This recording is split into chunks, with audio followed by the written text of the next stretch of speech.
Hello everyone, আসসালামু আলাইকুম। কেমন আছেন সবাই? আশা করছি ভালো আছেন। এই যে এত সুন্দর সিল্কি স্মুথ শাইনি হেয়ারটা দেখতে পাচ্ছেন, এর পিছনে রয়েছে বড় একটা রহস্য। সো রহস্যটা জানতে হলে সম্পূর্ণ ব্লগটি দেখতে হবে। চলুন আপুরা দেখে নেওয়া যাক এটার প্রথম অবস্থা কী ছিল, কতটা ড্যামেজ ছিল, কতটা রাফ ছিল। এই যে দেখেন হেয়ারটার অবস্থা দেখছেন, কী একটা অবস্থা, যেমন ড্যামেজ তেমনি রাফ।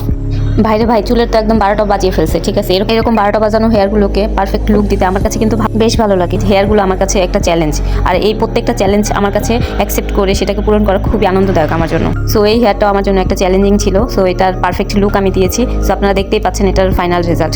আমার এই হেয়ারটার ফাইনাল রেজাল্ট আপনাদের কাছে কেমন লাগছে সবাই কমেন্ট করে জানিয়ে দিবেন। আর হ্যাঁ, আমাদের লোকেশন হচ্ছে আমিরাবাদ বাদাম গাছতলা কাঁচা সেন্টারের অপোজিটে, জিঞ্জিরা, রানীগঞ্জ, ঢাকা। হ্যাঁ, আসার আগে অবশ্যই কল করে আসবেন। আমাদের ফোন নাম্বারটি স্ক্রিনে দেওয়া থাকবে, ক্যাপশনটা পড়ে তারপরে বুঝে তারপরে আসবেন সবাই। এতক্ষণ আমার সাথে থাকার জন্য সবাইকে অসংখ্য ধন্যবাদ। এরকম আরও অসংখ্য সুন্দর সুন্দর কাজ দেখতে অবশ্যই আমার পেজটিতে ফলো দিয়ে রাখবেন। আর হ্যাঁ, এখন কিন্তু অসংখ্য অফার চলছে রুমানা গোল্ডেন বিউটি পার্লারে। এই হেয়ারটাও কিন্তু অফারেই করা হয়েছে। অফার প্রাইস ছিল মাত্র 2999 টাকা। সো যারা যারা এরকম সুন্দর হেয়ার করতে চান, সো সবাই চলে আসবেন রুমানা গোল্ডেন বিউটি পার্লারে।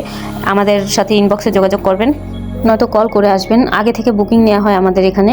সো যারাই আসবেন আগে বুকিং করে তারপর আসবেন। হুটহাট করে আসলে কিন্তু কাজ করতে পারবো না, কারণ আমাদের প্রত্যেক দিনের শিডিউল প্রত্যেক দিন কমপ্লিট করা হয়। সো যারা যারা এই ঈদ উপলক্ষে রিবন্ডিং করবেন, সো তাড়াতাড়ি চলে আসবেন রুমানা গোল্ডেন বিউটি পার্লারে। আর হ্যাঁ, অবশ্যই হাতে পর্যাপ্ত সময় নিয়ে তারপর আসবেন, কারণ মনে রাখবেন যত সময় দিব কাজটা তত বেশি সুন্দর হবে। সো আজকে এ পর্যন্তই। সবাই সুস্থ থাকবেন, ভালো থাকবেন। আল্লাহ হাফেজ। আর হ্যাঁ, অবশ্যই কমেন্ট বক্সে জানিয়ে যাবেন আমার এই আজকের ব্লগটি আপনাদের কাছে কেমন লেগেছে।